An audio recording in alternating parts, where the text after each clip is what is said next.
and welcome to the most excellent 80s movies podcast. It's the podcast where we just want something to cuddle as we make our way through the 80s movies we think we love or might have missed with these, our modern grown up eyes, to see how they hold up. And today we're talking about Raising Arizona, a movie selection from 1987 about which Google says, a fast-paced farce about an unlikely pair who go to extreme lengths to have a child. When an incompetent robber marries a policewoman, they discover that they are infertile. In order to appease his wife's longing for a child, the man steals one of a set of quintuplets, but mayhem ensues when the child's rich father sends a rabbit-shooting bounty hunter after the kidnappers. That's not entirely accurate as a description of the movie. Yeah, that is not inaccurate. No, that is not. I don't know who wrote that. They have problems. They got some issues there. Well, I am Krissy Lenz, the director of the Neighborhood Comedy Theater in downtown Mesa, Arizona. And with me on this podcast is, of course, our favorite filmmaker. Oh, hi. Nathan Blackwell. I suck at introductions. That's on your business card, right? Nathan Blackwell, award-winning independent filmmaker, sucks at introductions. Right. There's an asterisk, and then that's on the bottom. Yeah. And that third voice you're hearing is today's guest, who is an actor, a producer, a writer, a comedian, a podcaster, just a doer of so many things. Please welcome James Hoenscheidt. Thank you for having me. I appreciate it, guys. Well, you're back again. James was on Spinal Tap. Yeah, so you have a tendency to choose only excellent movies. Right, movies we can't really shit talk, but that's okay. You know, I'm sorry. I mean, for the next time, I can certainly pick something that we can.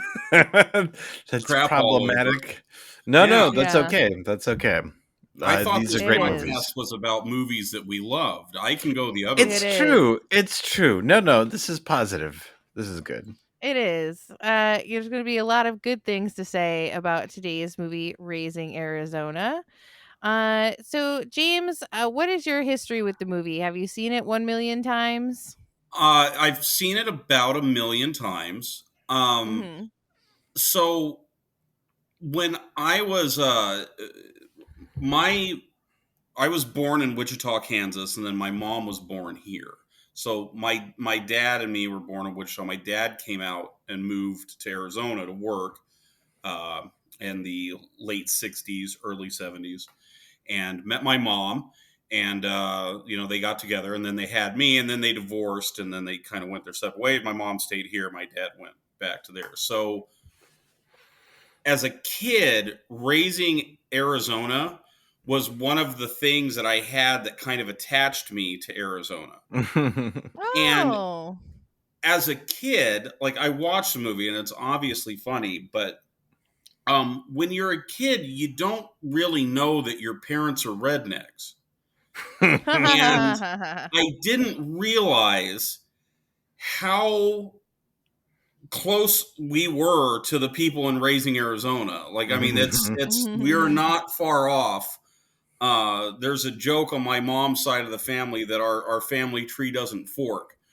So when I've seen it as a kid and loved it and fell in love with it, and then as I would watch it again and again, I would be like, oh, I'm a little closer to these people than I like. So it was really just kind of a thing that made me think of Arizona when I was younger. And that was kind of my attachment to the movie. And then as I kind of learned more about, comedy and doing comedy and films and all that, I just fell in love with it because it's almost a perfect comedy. Yeah. Yeah. It's also interesting, like the Coen brothers, they use locations as kind of like exotic specific places, like Fargo is very specific. You can't take it out of it, and Raising Arizona, they do the same thing. And it's always interesting. And it doesn't happen often really for us, but when the place you live is an exotic location for everyone else, Yeah. there's not a ton of movies that are like identifiably Arizona, you know.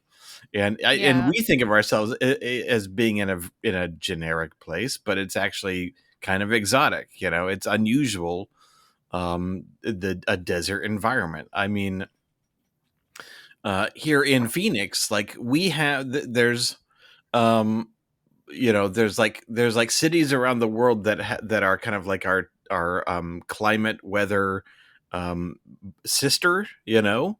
And the Phoenix the is the same in terms of like the major seasons as Baghdad.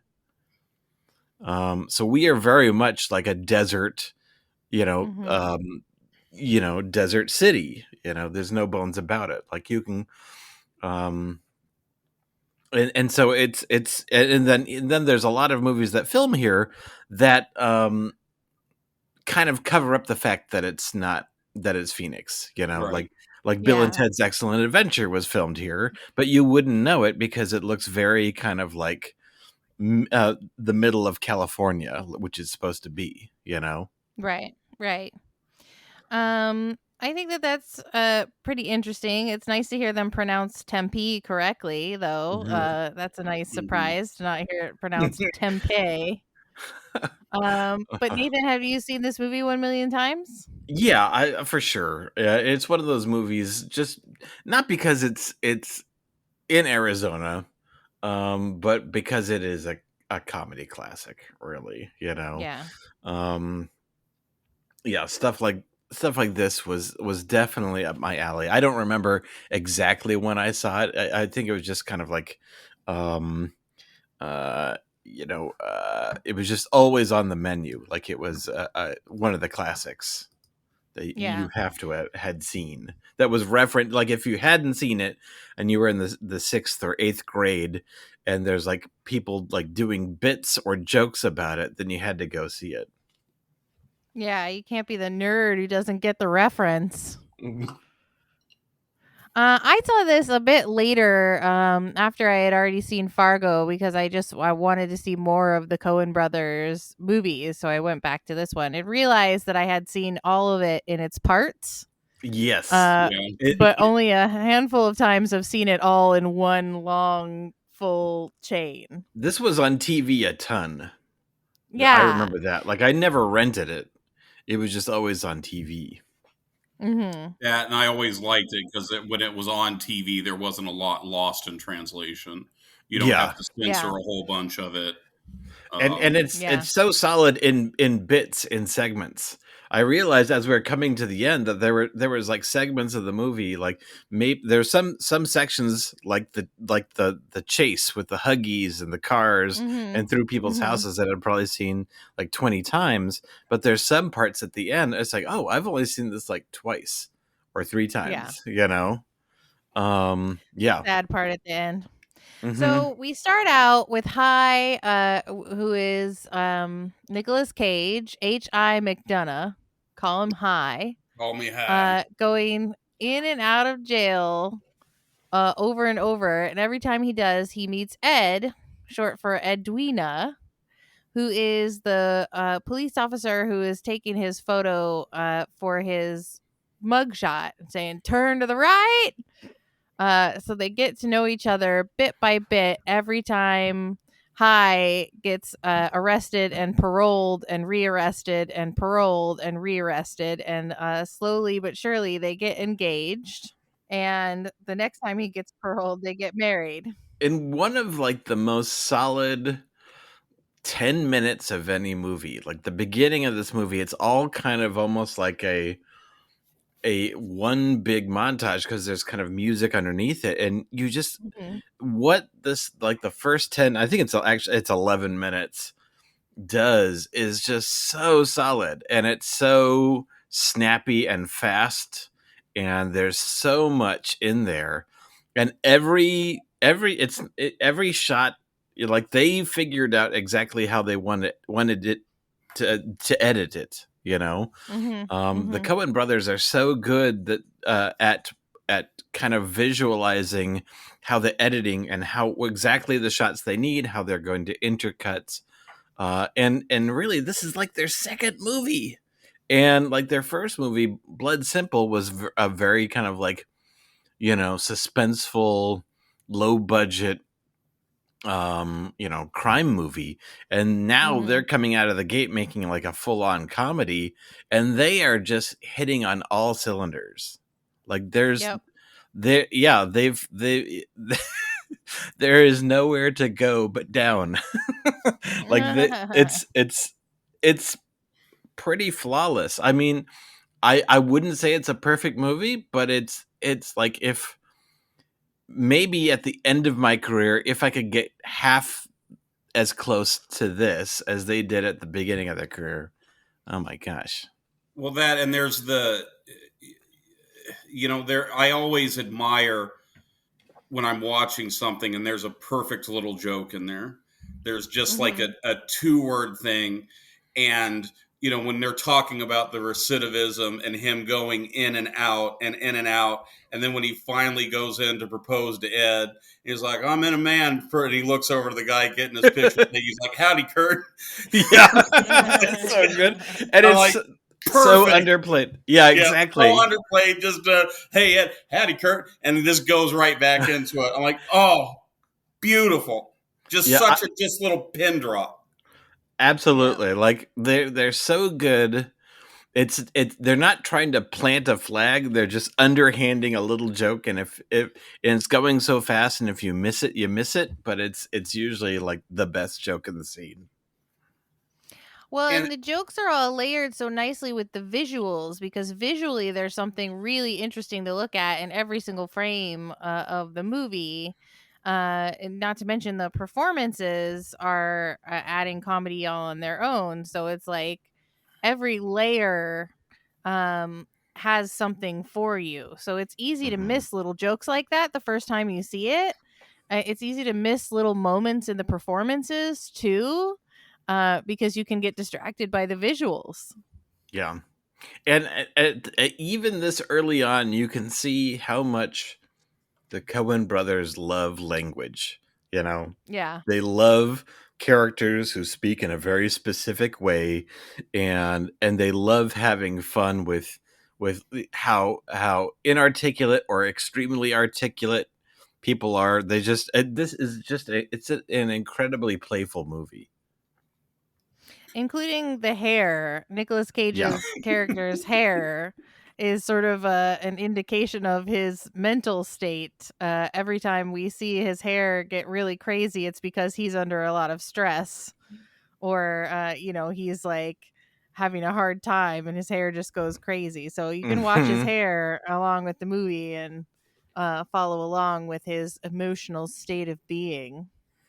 But they find out right at the beginning that they want to have a baby so bad. She's got like a whole vision board full of nothing but pictures of like fat little beautiful babies. And she finds out that she is barren. And they can't adopt because of High's checkered past.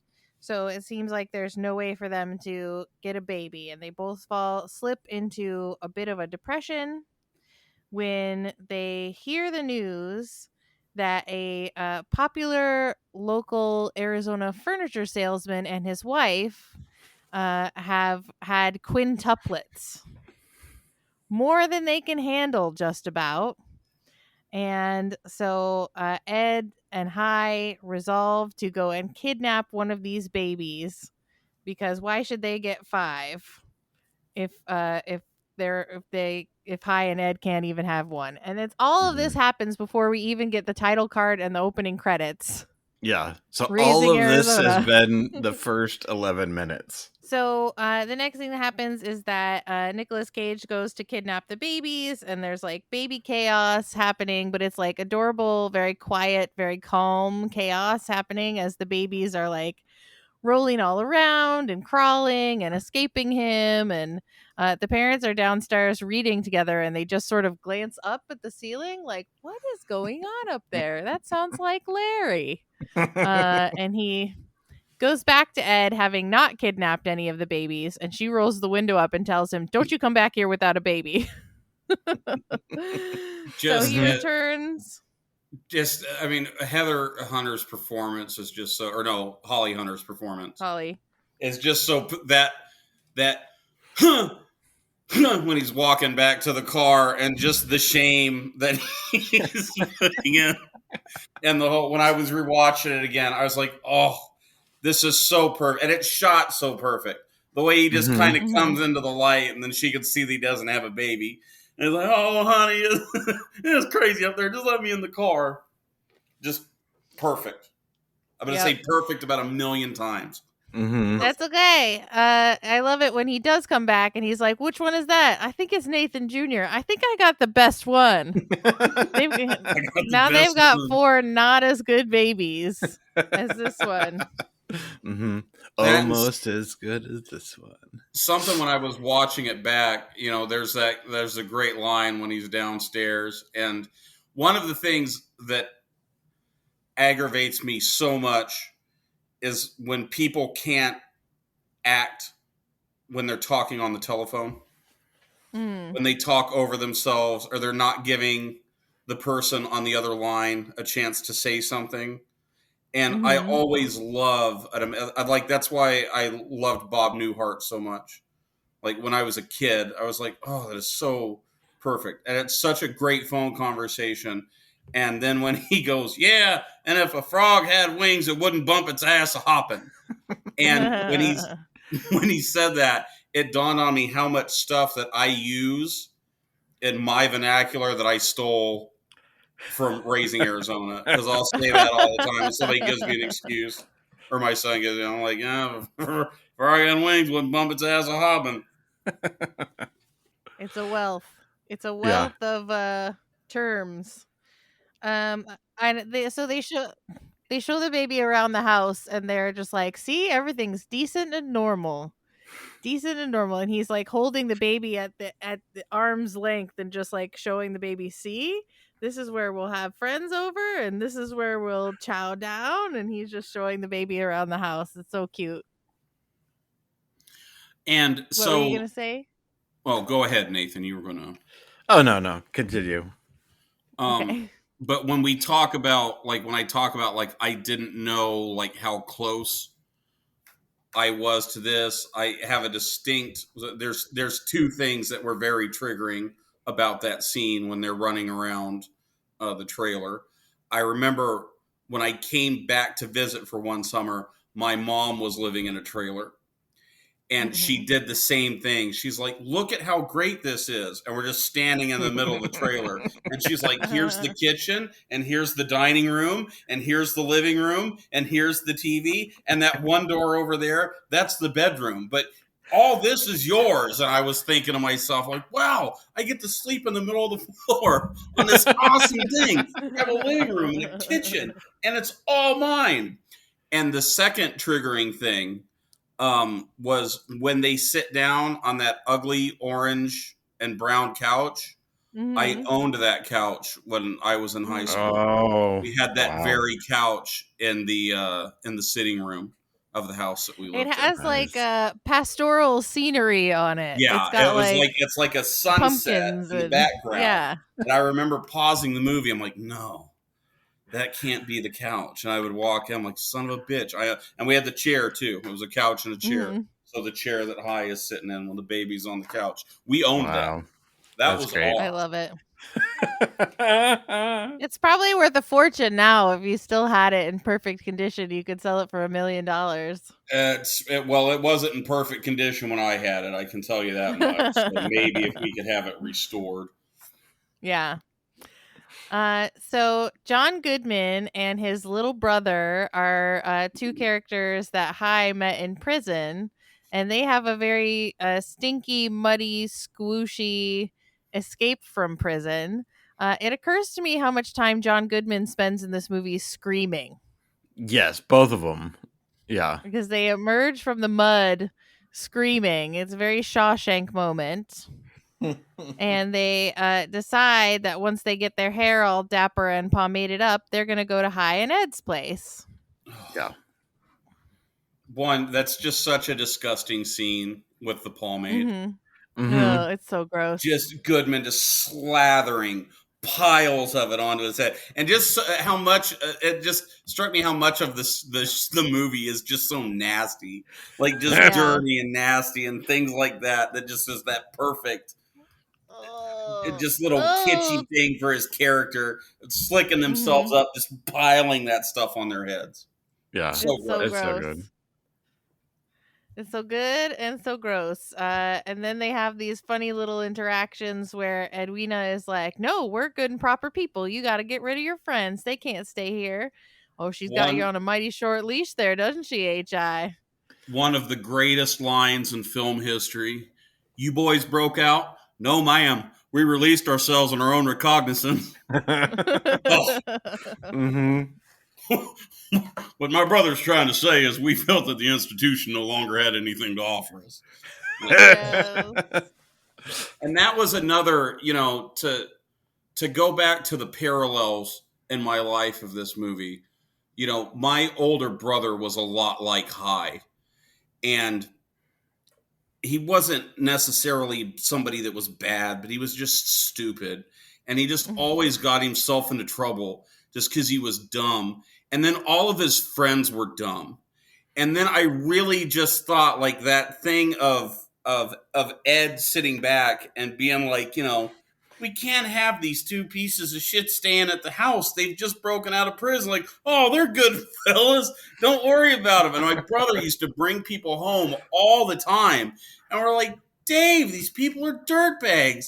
Like, you're bringing them into our house and showing them the stuff we own. Oh, no, they're pretty good.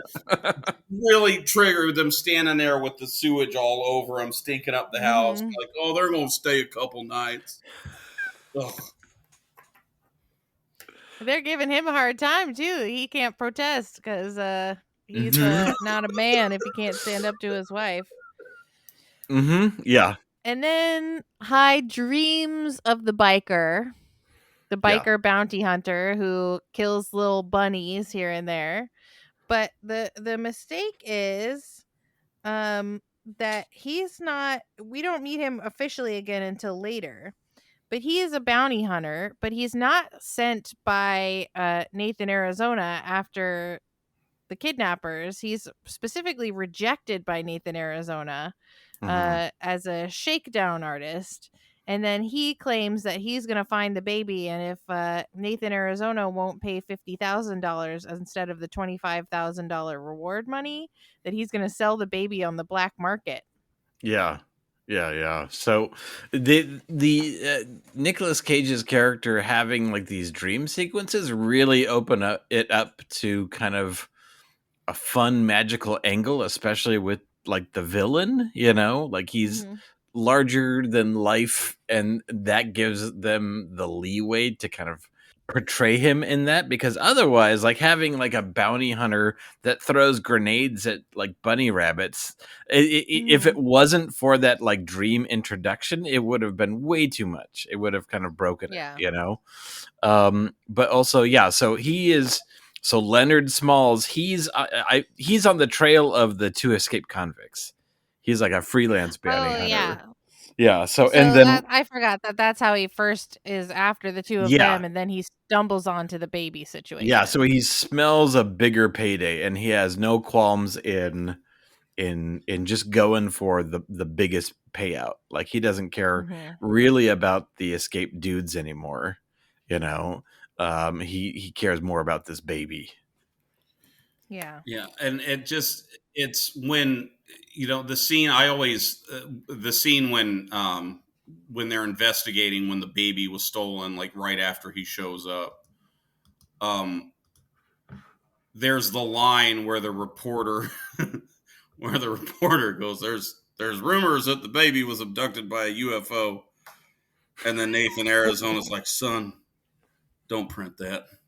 His mama reads that, she's just going to lose all hope. And like, I loved that line for like so long. And, it's the concept, like, especially like when you're trying to be funny, people want to be absurd in absurd moments. Like, if something is absurd, if a situation is absurd, or like a line is absurd, they want to be more absurd because they think it's funnier.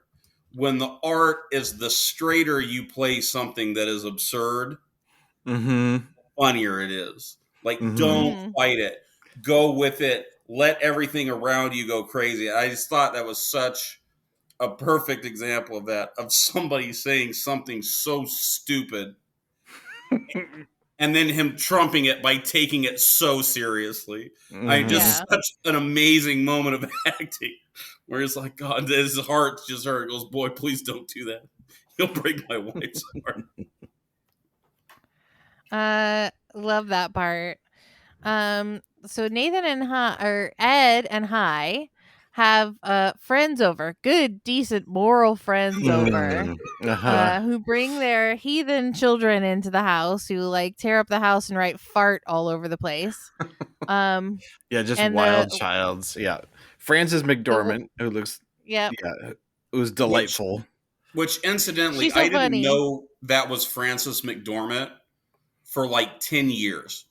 Yeah. Like, I had fallen in love with Frances McDormand, and I didn't even realize that was her until literally I saw it on like one of her acting credits.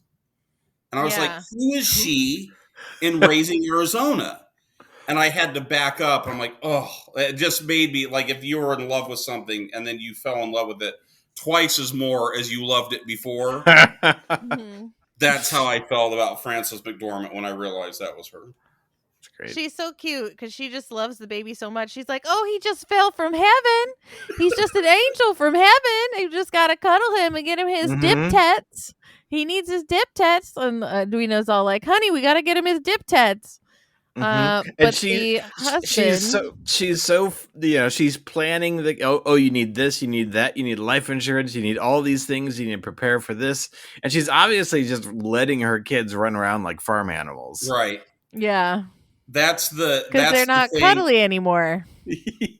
Well, and it's like, you have those people in the world that give you advice, and then they obviously don't know what the hell that they're talking about. And she just plays that. It's like, oh, this is the most important thing. You got to do this. Like you said, 5 like feral children running around. Just make it. It's like, what do you know about parenting? And you're on these people's ass. It's just, again, I will use the word perfect. I love that she says that she got to get the baby its dip tet shot because otherwise it could step on a nail and get lockjaw and night vision.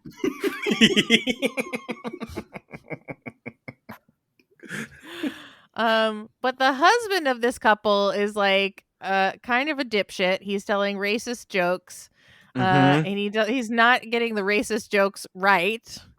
He's getting them wrong. And he reveals to Hi that they are swingers and do they want to wife swap? And Hi freaks out and breaks his nose basically and puts him in a neck brace. Stay away. Do you keep your hands off my wife? And that is he says take your hands off my wife. Yeah. Yeah. And that's the end of not only their friendship, but his job, because that guy's his foreman at the job that he has. Next up, we get the fun diaper robbery and like the most epic chase. Yeah, it's like an epic, like the most epic, like 5-6 minutes in the whole movie. Yeah, and in the top 10 of like chase scenes in cinema, easily. At one point, there's a whole herd of dogs that are chasing as part of the chase. They're going through people's houses. I remember being young and watching that and just thinking that just the absurdity of all of the things. And also, one of the things that brings the most legitimacy to it taking place in Arizona is all of the shooting that goes on in that scene. Just guns being shot into people's guns homes, blazing, shooting into people's homes, homes, shooting down the street, shooting in the grocery store, blowing the Coke off the shelf. It's hilarious. I was always obsessed. So there's the moment where Nicolas Cage is running through the store, and then like whatever, the Coke bottle explodes next to him, and he looks up, and the butcher has the double barrel shotgun, and Mhm. then Nicolas Cage looks at him and then switches arms and runs the other way. And I always thought that was such a perfect moment. Like it Mhm. that just happens in his face, like, oh, Mhm. this is a problem. I'm gonna go ahead and run the other way. Oh, And yeah. just that it's shot, and then it goes to him running down the aisle and the things exploding behind him. Boom, boom, boom. I love it. The next day after the chase, Glenn, who was the husband of the couple, comes over and says that he realized that the baby was the Arizona baby that's been kidnapped, and they're gonna kidnap it from Ed and High because she wants a baby to cuddle, and none of their kids are cuddly anymore. So if he doesn't give them the baby that they kidnapped, they're gonna turn him in. Well, John Goodman and his brother overhear this, and they decide to kidnap the baby because Yeah. Edwina's gone into town to see about getting the baby its dip tet shots, but she didn't take the baby. That's the only Right. That part that was a didn't little, feel right to me. which That that she was would be gone and another, not take the baby. to back up to another perfect joke is when they get home from the robbery and the two boys or the two guys are sitting on the couch, and she's like, you better be gone in the morning. I'm gonna go into town to see about getting the baby some shots. When I get back, you better get gone. And she walks in, and then the dumb one like, what's he need his dip tat? Yeah. So John Goodman and the brother steal the baby, Mhm. and they rob a store and leave the baby in its car seat on top of the car. Yeah. And they do And even more screaming. one of the it's like, okay, so you've got Nicolas Cage and Holly Hunter. They want the Mhm. baby, obviously. And then the bounty hunter wants the baby. You know, the two convict friends want the baby. Glenn and Frances McDormand want the baby, but the great thing they do is that everyone kind of wants it a little differently, you know? Yeah. Like Glenn and Frances McDormand, it's like we need a younger child. Our existing children aren't cuddly anymore, so Mhm. you know he's blackmailing them, but it's not for the reward; it's for they want the kid, you know. And They so want to cuddle it. and then the two convicts, they want it for the reward, but then they realize that he's a little outlaw and they can't give him away, and now they want to keep him. Yeah, they love him. Uh-huh. Everybody falls in love with this baby except for the bounty hunter. Although, given enough time, he probably would have fallen in love with the He baby might have too. fallen in love. That was It's true. always the most hilarious thing to me is when they picked him up and they're like, he's like, promise we ain't never gonna let him, we ain't never gonna let him go. And it's just like, what are you going to do with this baby? I wish there was a separate, if we could go into like a multiverse, Right. it would be an amazing movie if they would have robbed the bank, got away with Nathan Jr., and then started to raise him. Like, what would those two Yeah. idiots have done hmm with the baby? He would have been just a baby with a head full of pomade. Yeah. Yeah, Yeah. just slick back, not changing him, feeding him crap. I think that's our pitch, Nathan. We gotta Yeah. For put a that sequel. together. Yeah, absolutely. And he should be played by Danny McBride as the grown up. Yeah. Yeah. Perfect. That's casting. perfect. It's just like Crocodile Dundee too. Mm-hmm. So they rob a bank with the baby. So that's the answer to the question, what would they do with the baby? They'd rob a bank with the baby. It's a hilarious bank robbery because he's like, freeze and get down on the ground. And there's like an old timer who's like, well, what do you want us to do? Freeze or get down on the ground? Because if I get down on the ground, I won't be frozen anymore. And he's like, Mm-hmm. well, forget that I said freeze.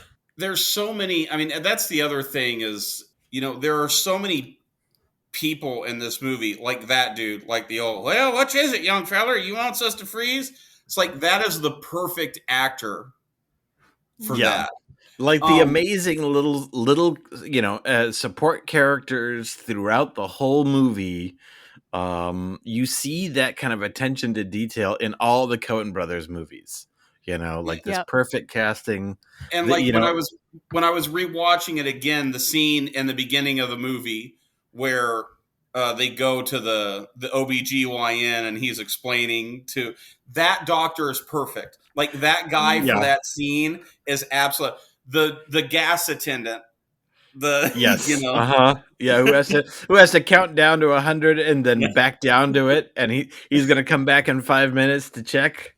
just how do you attach these? Well, you put it around the button up over the groin area. I know that, old timer. But just all these like little perfect people that are. But yeah, that was just to me like at one point in my life that scene was like the pinnacle of comedy. Well, which is it, young feller? You want us to freeze or you want us to drop? And then the camera just subtly moving in on John Goodman, because you don't need to see the old man. You know what he looks like. You're just watching John Goodman lose his shit for a second just so he could start yelling. And then they're like, "Where are the tellers? We're down here, sir." That and the perfect thing, which I didn't realize because we watch everything with closed captioning now because we're old and deaf. But to have two tellers do lines on top of each other, just like we're down here, sir. Oh. And then we got down there like you told him to, Glenn. Damn it! Don't use Next my time name. It'll go smoother. It's a code name. Yeah. So the bounty hunter catches up with them and scoops up the baby. And I love the moment where Ed just goes charging at him like, "Give me that baby. You gonna give me that baby. Give me back that baby." And then they have a nice, another fun chase. There's a nice fight scene between Nicolas Cage and the bounty hunter. Nicolas Cage is doing some top-notch acting with his eyes. His eye work is really next level. The bounty hunter explodes, and it's really gross. Again, like this is like it when you talk about like a live action cartoon. Yeah. It's not that people are doing like Looney Tunes gags. It's stuff like this to where it's an extremely playful, animated, exciting style, but they're not breaking the reality. There's no bonk sound effects. This is a live action cartoon, Yeah. And it's so good. Well, and then there's that great scene of him crawling under the truck. Yeah. Like to me, that's like the cartoonness of it. He's not going anywhere. And there's just that great, like you said, Chris, that great just acting in the face of him trying to get away. And then the feet of Tex Cobb coming up behind him. And then him dragging away from the camera. Hi and Ed decide to return the baby. They take the baby back home where Nathan Arizona is like comes in with a gun, and then when he sees the baby is back in the crib, he puts the gun in the crib with the baby and just leaves it there for the whole entire rest of that scene. And I was just like, oh my god, take that gun out of the crib with the baby. Well, that's because you're a parent. It's true. They have a really touching scene where he decides not to prosecute them or chase them because he understands, he encourages them to not break up. They decided to break up, and he's like, well, before you go making any decisions like that, and it's like a really nice the Coen brothers do such a good job of adding like a beautiful heartwarming scene. It is. Yeah. It's like you've got all these like they keep adding more and more and more people who are trying to get them, more stresses, and how do you resolve that in a way that doesn't give so much darn screen time to everything? Like a whole scene with Glenn, like a whole scene with this person and that person, and they just do this fantastic thing of it being Nicolas Cage's dream, and it makes it so sweet. And not only by making it a dream, they're also it's like we assume that this is how it ends, But that doesn't necessarily mean that any of that dream is true. Right. Despite the fact that he dreamt about the bad guy and that came true. You know? Yeah. So he dreams that John Goodman and the brother go back to jail. Yeah, just they take themselves back to voluntarily. jail. Mm-hmm. He dreams that Edwina and himself sort of watch baby Nathan grow up and become a football player and like have a good life. But he also dreams that they have many children and many grandchildren and that they grow old together. And he imagines a world where all parents are strong and wise and capable and all children are healthy and beloved. Maybe it was Utah Yeah. for the final button of the movie. Mm-hmm. Are there any favorite parts that we didn't talk about? Ooh. Yeah, well, my favorite line is where the dad is trying to describe what the kid is wearing. Is like, I don't know, it was jammies, and eventually it's like they had Yodas and shit on it. I don't know. That's Yodas and shit. That's Yeah. a great. I mean, just the rhythm of that whole scene.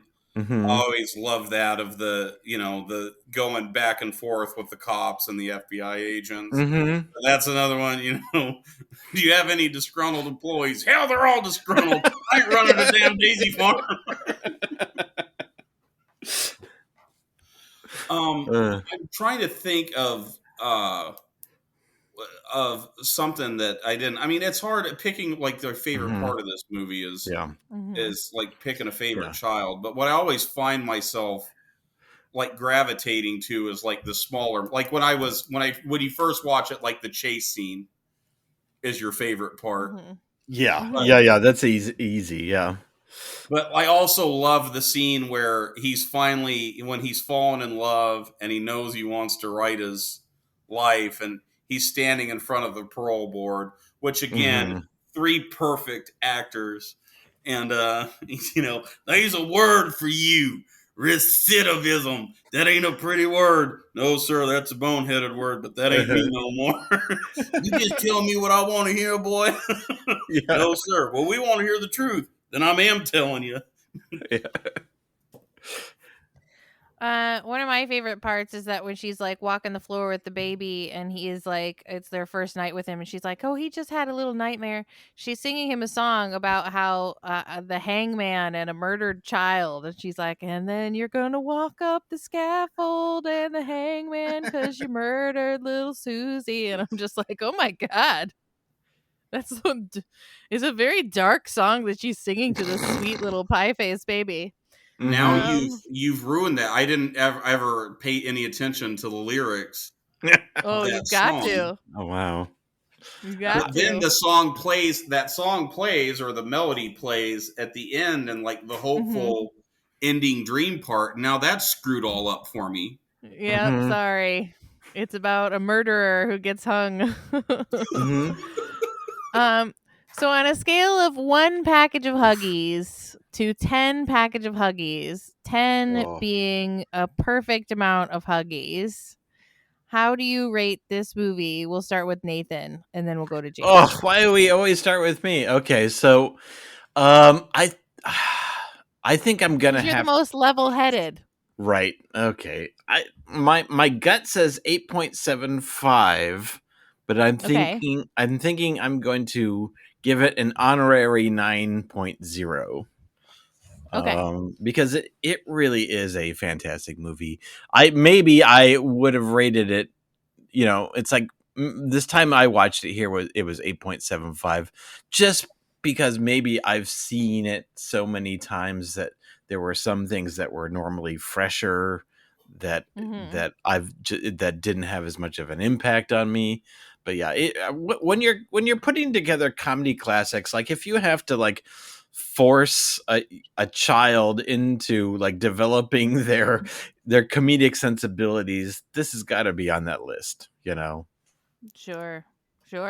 I say that about things when, like, if I ever wanted to teach somebody how to be funny, like there are certain things that, like, I would put a reel together of things to watch. Like, I would make them sit down and watch the Abby Normal scene in Young Frankenstein. Mhm. Like, I'm like, just watch the commitment that he has in this scene. And there are so many things like that. Maybe there's not a, maybe it's just the general commitment to this, to the scenes and the characters that are in it. But there would definitely be a few in here where I'd be like, here, let me Mhm. show you something. Mm-hmm. This is how you're funny. But there's so Yeah. many Coen brothers moments and other Yeah. movies like that too. Yeah, absolutely. Like I would, in terms of the Coens, like I would still rate Big Lebowski above this, but that's just Okay. for personal reasons, you know. Like Mhm. the Big Lebowski is like a warm, is like a comfy couch with like a warm blanket on it for me. And Mhm. it's interesting Mhm. because it didn't really work for me the first time I saw it. Like, okay, Big well, Lebowski? yeah, Big Lebowski. And then it Okay. wasn't until I revisited it several times that it became like an absolute Mhm. staple, you And know? I will second you on that, Nathan. The first time I watched it, like, I mean, I got laughs and I got things, but Hmm. like, you go through and you watch it again. You know, the scene in the bowling alley where Steve Buscemi is just one line behind everyone through the entire Mhm. conversation. He Hmm. never catches up. It's just as it's moving, he's always one thing behind it. I'm like, the timing of that is perfect. He never catches up. He's always one thing behind until John Goodwin, you shut the fuck up. It's just the pacing and the organization of the, and I mean, almost Mhm. like a symphony, some of the Hmm. Yeah. stuff that they do. Yeah. So would Um, you give Raising Arizona 10 huggies, you know what? James? I would not give it uh 10 huggies. And Okay. I don't, if we remember, if I remember the thing uh right at the end, we talk about like a similar movie, right? Yeah, you get to Okay, make a so deep I'm cut going to recommendation. reserve. I am going to give this an 8.5, and then I will explain why when we have to do that part. Okay. I give it a 9. I think that it's funny. I think that it's visually interesting. I think every performance Mhm. is a masterclass. There are some lines that Holly Hunter delivers that I'm just like, mwah, chef's kiss, beautiful. Nicolas Cage is a magical human being, and we're all so lucky that he was discovered and given to us. So I give it a 9. So speaking of deep cut recommendations, this is something where it's like not exactly what Amazon would say, oh, other people who watched Raising Arizona watched this. It's something that it's a connection that you make for your own reasons. Nathan, do you have a good one for us? So my deep cut recommendation, and I don't know if I've recommended this before. If I have, I feel like our listeners haven't followed up, and so they've got to now watch it this time. But so my Mm-hmm. recommendation, so I'm a big fan of Edgar Wright and Simon Pegg and Nick Frost. You know, the Cornetto trilogy, Shaun of the Dead, Hot Fuzz, etc. Well, before all that, they did a TV show called Spaced. They did 2 Mm. seasons. There's like 8 episodes a season, or something like that, and it's very much influenced by like Raising Arizona and like Sam Raimi's with Evil Dead. You know, very imaginative, very pop culture. This was like 1999, 2000, 2001, Mm-hmm. that zone. So very much like in the wake of like in between the seasons, the Phantom Menace came out, and that that ripples throughout the second season of just like the disillusionment of pop culture. But it's extremely. I would say if you dug Raising Arizona, um, see Spaced. I think it's on like Tubi and Freebie and like Roku TV right now, like AVOD, like advertising Mm-hmm. video on demand Mm-hmm. Okay. platforms. It's so good. I think for a lot of people it'll be, if you love Raising Arizona and you really like Shaun of the Dead and Hot Fuzz and that kind of stuff, Spaced is going to be like brand new comfort food. Excellent recommendation. James, what's yours? So I kind of have two. The deep cut one I will get to, but the reason why I only give Raising Arizona 8.5 is because my first recommendation, if you have not seen Oh Brother Where Art Thou, to me, Oh Brother Where Art Thou is the perfection of Raising Arizona. To me, that is the perfect movie of watching it again and dropping those little things and the commitment to character. All of the three guys that are, George Clooney and John Turturro and just everybody, and then the people that keep coming up from this movie. Holly Hunter is perfect in that movie. John Goodman is perfect in it. That would be my thing. But my deep cut, the last time I did a documentary for Spinal Tap because of the absurdity of Spinal Tap, and then you do a documentary that shows you that this is not far off from reality. That there are actually Spinal Taps out there and people that are this oblivious. So, to me, a lot of the movie is just kind of like the tragedy of just poverty and ignorance that we laugh at. So there is a documentary called The Wild and Wonderful Whites of West Virginia. What? And if you've never seen this movie, I've never even heard of it. Oh, Chris, I don't know if you would like it, Chris, because it's my wife. So I watched this thing, and mind you, I have a horribly dark sense of humor, and I thought it was one of the funniest things that I'd ever watched. And then some friends of ours made my wife sit down and watch it, and she's like, "That's the most horrible thing that I've ever seen." But there is it's a documentary about a family called the Whites that live in West Virginia, and they had an uncle that was a famous dancer. And then it just talks about the tragedy of their family and the drug addiction that they go through. But it's hilarious how just oblivious they are and just kind of dumb. So there's this amazing scene where one of the cousins learned how to tattoo while they were in prison. Okay. And there's a new baby born in the family. And one of the cousins wants him to tattoo the baby's name on her back. So he has a tattoo gun and he's tattooing her back. And he's like, zzz, zzz. Okay, Aeiille. She's like, no, Aeiee. He's like, okay. Zzz, zzz. Aillie. He's like, no, goddammit, Aillie. He's like, okay. Zzz, zzz. Aillie. He's like, no, goddammit, Aillie. Like, oh, hold on, I fucked it up. It's just like you couldn't write anything funnier than this stuff, but then you realize that these people have children and they're ruining their families' lives. But that is my deep cut recommendation: The Wonderful and Wild Whites of West Virginia. All right, nice. I'm gonna have to look that up.